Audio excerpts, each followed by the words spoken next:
अस्सलाम वालेकुम दोस्तों, welcome to my YouTube channel Imran और कनाडा। और अभी बज रहे हैं सुबह के 12 और आपका भाई सुबह सुबह उठ के नहा धो के तैयार व्यार होकर जैकेट वैकेट पहन के बड़े प्यारे से मौसम में बाहर निकल गया, क्योंकि अब कोई भाई को एक ज़रूरी काम से जाना है। ज़रूरी काम है अपनी शहज़ादी का काम करवाने के लिए जाना है। तो चलिए पहले आपको अपनी शहज़ादी से मिलाते हैं और बताते हैं हमें अपनी गाड़ी का क्या काम करवाना है।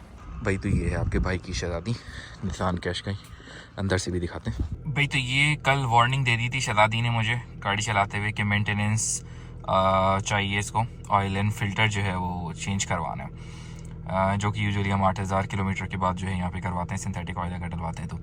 और ऑयल भी कोई नॉर्मल वाला नहीं है, आपको पता है ना कौन सा वाला ऑयल डलवाते हैं। भाई सबसे पहले सफ़र की दुआ पढ़ें, क्योंकि आपका सफ़र जब भी स्टार्ट हो तो सब लोग सफ़र की दुआ पढ़ा करें और उसके बाद अपना सफ़र स्टार्ट किया करें।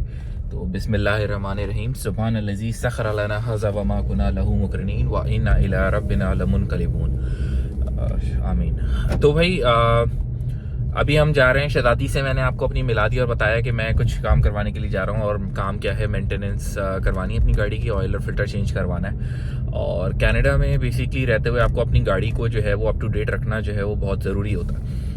उसकी क्या क्या वजह है वो मैं आपको बताता हूँ, और आपको बताता हूँ कि आपकी गाड़ी जो है वो कनाडा में आपके पास होना कितना ज़रूरी है।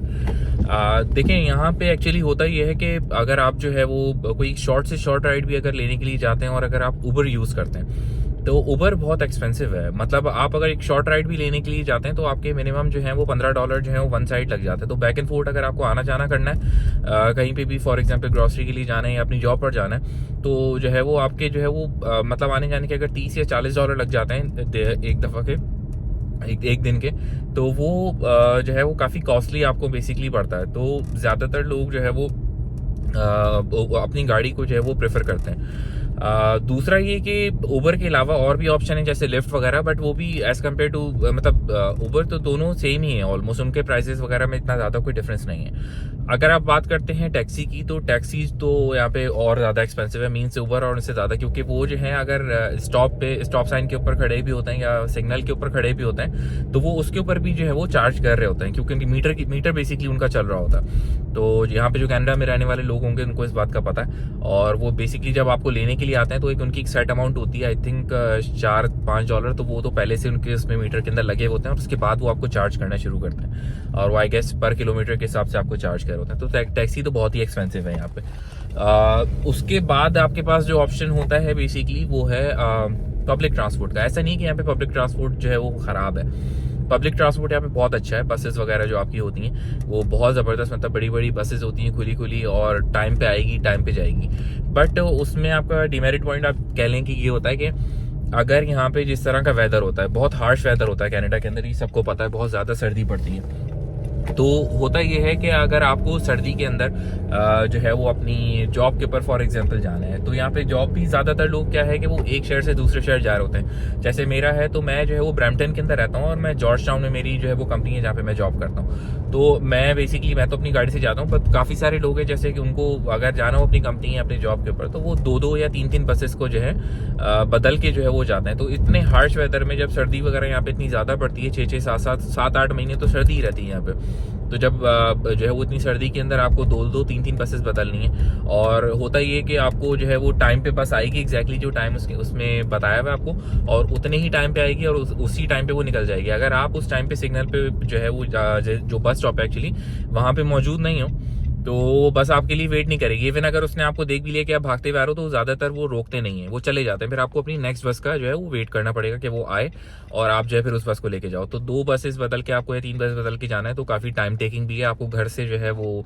काफ़ी पहले जो है वो अपने निकलना पड़ेगा, मीन्स आपको पूरा टाइम मैनेजमेंट करनी पड़ेगी, प्लान करके जो है वो 2-3 घंटे पहले आप घर से निकलोगे, देन आप जो है वो पहली बस पकड़ोगे, फिर आप उधर जाओगे, सेकंड बस का वेट करोगे, देन जो है वो आपकी, क्योंकि एक टाइम होगा जिस टाइम पे आपको जॉब स्टार्ट करनी है तो आप वो भी मैनेज कर रहे होगे, राइट।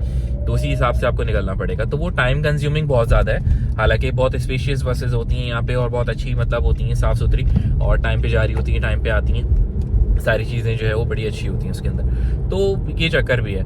तो इसीलिए ज़्यादातर लोग क्या प्रेफर करते हैं कि भाई जैसे ही उनका जो है वो ड्राइविंग लाइसेंस वगैरह यहाँ पे बन जाए तो वो फ़ौरन से जो है वो अपनी गाड़ी जो है वो अपनी गाड़ी खरीद लें और अपनी गाड़ी के ऊपर ही वो जो है कहीं पे भी सफ़र करें। आपको जो है वो कहीं पे भी जाना हो, ग्रॉसरीज हो या कोई डॉक्टर की अपॉइंटमेंट हो, जो कि यहाँ पे यूजुअली होती हैं, लोग कहीं ना कहीं जो है वो जा रहे होते हैं घूमने फिरने के लिए, समर्स हो या विंटर हो, या अपने आपको जो है वो अल्लाह भला करे आपको जो है वहाँ पे अपनी जॉब पर जाना हो, या इस तरह की और भी बहुत सारी जो है वो एक्टिविटीज़ आपकी होती हैं जो कि आप सिर्फ और सिर्फ गाड़ी के ऊपर आप जो है वो कंफर्टेबली अपनी कर सकते हो। तो मैंने आपको डिफरेंस बता दिया कि पब्लिक ट्रांसपोर्ट में और प्राइवेट अपने जो है वो गाड़ी में क्या डिफरेंस यहाँ पे बेसिकली होता है।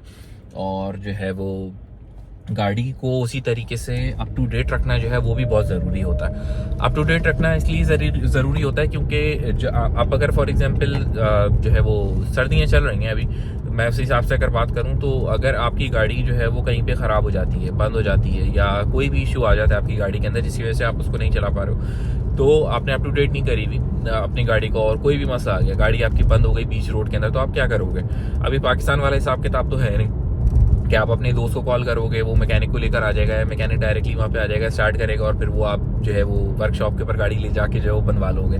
तो यहाँ पे वाला हिसाब किताब तो नहीं चलता। यहाँ पे अगर गाड़ी बंद हो गई तो आपको जो है फिर वो टो ट्रक को कॉल करना पड़ता है, और टो ट्रक आता है, वो आके जो है वो आपसे ठीक ठाक पैसे चार्ज कर लेता है। तो मैं कम से कम भी अगर बताऊँ तो $200 तो कहीं नहीं गए, तो वो आपको लेके जाएगा और आप इतने तो आपको वो चार्ज करेगा ही। अगर आप जो है वो $200 आपसे उसने फॉर एग्जांपल वो चार्ज कर लिए, तो $200 का मतलब है कि पाकिस्तानी अराउंड 40,000 रुपये आप लगा लें कि वो आपके जो है वो बन गए। तो अच्छे खासी मतलब आप ये कह सकते हो कि आपके पैसे जो है उसके अंदर खर्च हो सकते हैं। तो इसलिए ज़रूरी ये है कि आप अपनी गाड़ी को जो है वो बड़ा अप टू डेट रखें। जैसे ही वो आपको बताए भाई कोई भी काम है आपको फील हो रहा है तो आप फ़ौरन जाओ और जो है अपनी गाड़ी का काम जो है वो प्रॉपर्ली टाइम पर करवा लो। तो मैं भी अभी अपनी बस गाड़ी का काम करवाने के लिए जा रहा हूँ। कहाँ पे ये मैं आपको वहाँ पे पहुँच के बताता हूँ। ये देखें इधर की बस टर्मिनल बना हुआ है, यहाँ पे लोग अपनी बसेस का वेट कर रहे हैं, और ये देखें कोई बस आई है अभी आगे जाके रुक जाएगी, ये वाली।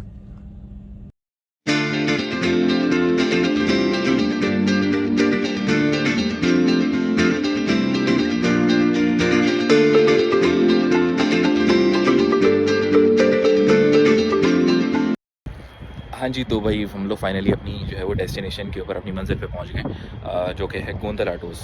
एक्चुअली ये एक लाहौर से हैं मुनव्वर भाई, और बहुत अच्छे ऑनेस्ट और ईमानदार मैकेनिक हैं यहाँ पे।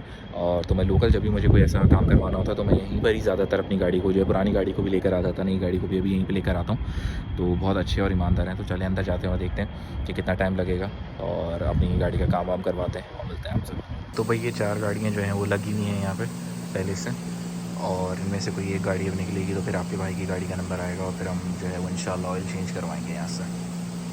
तो भाई नंबर आ गया है आपके भाई की गाड़ी का।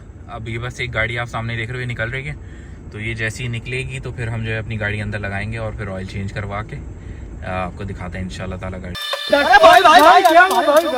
तो भाई गाड़ी हमारी लग गई है और ये भाई जो है वो लगे हुए हैं, नीचे से खोलेंगे और फिर उसके बाद ऑयल सारा जो पुराना वाला है वो निकालेंगे, और फिर नया नीचे करने के बाद नया ऑयल जो है फिर वो वापस डालेंगे, बोनट खोला हुआ है।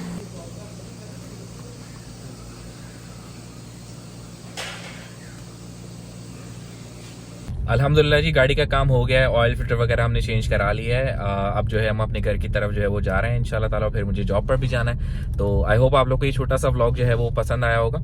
तो अगर पसंद आया तो प्लीज़ मेरे चैनल को जो है वो लाइक करें, सब्सक्राइब करें, शेयर करिए, और कमेंट करके अपनी राय का इजहार जो है वो ज़रूर करें। और किस तरह की वीडियोज़ आप लोग अगर कुछ और कनाडा के बारे में जानना चाहते हैं, देखना चाहते हैं, तो मुझे बताएं।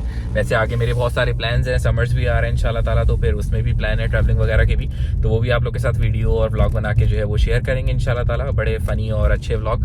और जो है बस सपोर्ट करें, और आपके भाई को मोटिवेशन की ज़रूरत है। Thank you so much. Granadeiro quando tá dormindo parece uma moto vazando. Gasolina, gasolina, gasolina.